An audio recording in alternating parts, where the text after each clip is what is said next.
If you have a polynomial equation that equals 0 and it's factorable, you may be able to solve it if you consider the zero product property. Here are 3 prior examples in which we've rewritten them as equations equal to 0. Our first example is a cubic that has degree 3. That degree 3 tells me I should expect there to be 3 complex roots. Notice what I did not say. I did not say 3 real roots. It is possible that any of those roots might have an imaginary part. I also did not say they would be 3 distinct roots. It is possible that any of those roots might have a multiplicity greater than 1.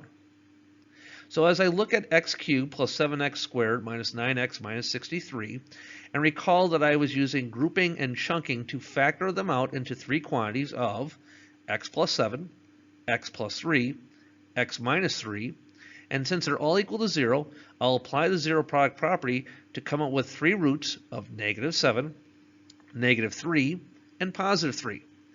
For this particular example, there are 3 distinct real roots. As we move on to the quartic 32x to the 4th minus 200x squared equal to 0, now I should expect 4 complex roots. If I pull out the greatest common factor of 8x squared, I would have been left with 4x squared minus 25. That's the difference of 2 squares, which then could be further factored into the conjugate pairs of 2x minus 5 and 2x plus 5. Zero product property says I should have roots of 0, 5 halves, and negative 5 halves. But there are only 3 roots, and I should have expected 4. That's because, again, 0 has a multiplicity of 2. In this case, they are all real roots. And I will just tell you up front that the last problem will be all real roots. This is just a coincidence, or more specifically, me selecting these problems so they'd be all real roots. Let's look at the quintic, 126x to the 5th plus 150x to the 4th minus 24x cubed.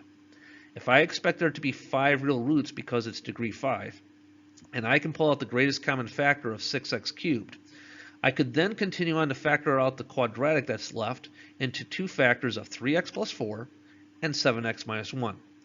And once again, for this example, I have 3 real roots, specifically 3 distinct real roots, 0, negative 4/3, and 1/7. This time, 0 has a multiplicity of 3. That gives us our 5 roots.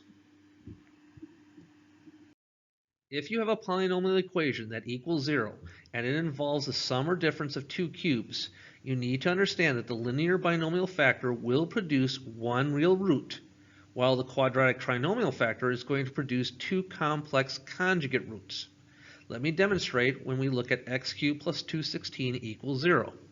When we factor it out and we come up with x plus 6 as the first quantity times the second quantity of x squared minus 6x plus 36, using the formulas up there in the right-hand corner, we should set x plus 6 to equal 0. This will generate the real root of negative 6. However, the quadratic that you're still left with, you'll want to use the quadratic formula to simplify. I've demonstrated the work below. I'm not going to go through all the steps. They're there for you to look and reference. But please note that at the very end, you will be left with a 2 in the numerator that can be factored out, and you have a 2 in the denominator. So when you cancel, the 2 remaining roots will be the conjugate pair of 3 plus or minus 3i radical 3 when fully simplified. Our second example, 512 minus 729 n cubed equaling 0, can be factored out as the quantity 8 minus 9n times the quantity 64 plus 72n plus 81n squared. Now we don't have to write the terms in exactly that order. In fact, when I want to figure out the real root, I'll probably want to write it as negative 9n plus 8 equaling 0. This will produce the real root of 8/9. Again, if I do have 81n squared plus 72n plus 64 equals 0, I'm telling you right now, you're going to want to use the quadratic formula. Again, the reference to the work is below. Feel free to see it. Notice at the very end, I can pull out an 18 out of the numerator and an 18 out of the denominator and cancel. And it will again generate 2 complex roots that are conjugates.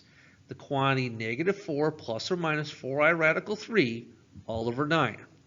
In the end, I had 2 cubics, both of them producing 3 complex roots. The next example is the quartic equation 135y to the 4th plus 40y equals 0. This degree 4 polynomial equation should have 4 complex roots. If we pull out the greatest common factor of 5y first, we'll be left with the factor 27y cubed plus 8. This is the sum of two cubes, which we can then further factor as 3y plus 2 for one quantity and 9y squared minus 6y plus 4 for the second quantity. We have to look at each of these non-quadratic factors, one being, of course, 5y equals 0, which will produce the root of 0. We also have 3y plus 2 equals 0. This will produce negative 2/3. These will be the two real roots of our 4. We'll get the remaining two roots, which will both have involved an imaginary number, when we go about solving 9y squared minus 6y plus 4 by using the quadratic formula. Once again, the work is shown below. You'll see that the imaginary I gets pulled out at some point in the problem. And with the 6's canceling in the numerator and the denominator in the last step, our third and fourth factors is the conjugate pair of 1 plus or minus I radical 3 all over 3.